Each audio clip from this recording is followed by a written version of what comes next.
Good evening বন্ধুরা, শুভ সন্ধ্যা। কেমন আছেন সবাই? আশা করি সবাই খুব ভালো আছেন। আমিও খুব ভালো আছি। ঋতুজ ডেলি ব্লগে আপনাদের সকলকে স্বাগত জানাই। দেখুন, আমি আপনাদের কালকে দেখিয়েছিলাম কত সুন্দর আমাদের এখানে ঘর তুলতে গেছিলাম রাস পূর্ণিমার। আর আজকে দেখুন সন্ধ্যাবেলা এই শ্রী চৈতন্য মহাপ্রভুর কত সুন্দর সুন্দর মূর্তি আপনারা দেখতে পাবেন। বিভিন্ন রকমের রূপ এখানে দেখুন দেখতে পাবেন। প্রায় 7 রকমের ঠাকুর এখানে আছেন, আপনারা দেখছেন। তো কত সুন্দর লাগছে, আমার তো খুবই ভালো লাগে। আমি বিয়ের আগে এগুলো কোনোদিনই দেখেছিলাম না, তো আমি বিয়ের পরে এগুলো খুব আনন্দ উপভোগ করছি। খুব ভালো লাগে আমার এগুলো দেখতে, কারণ আমি কলকাতায় ছোট থেকে বড় হয়েছি। তো কলকাতায় আমি এইসব কোনোদিনই আনন্দ পাইনি, জানি না এইসব উৎসব কেমন হতো। তো এখানে যবে থেকে এসেছি তবে থেকে এই আনন্দ উপভোগ আমি করতে পারছি। খুবই ভালো লাগে আমার, আমি খুবই আনন্দ পাই। যেরকম ঠিক দুর্গাপুজো, কালী পুজো হয়, এরকম রাস মহোৎসবটাকে আমরা খুব আনন্দ করে থাকি।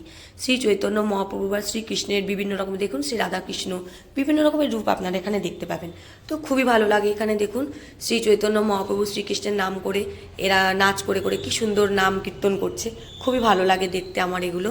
যাই হোক, আমার সঙ্গে থাকবেন, পাশে থাকবেন। এত সুন্দর সুন্দর ভিডিও আমি আবার আপলোড করতে থাকবো। আমার চ্যানেলটাকে সাবস্ক্রাইব করবেন। Thank you. শুভরাত্রি। ধন্যবাদ সকলকে।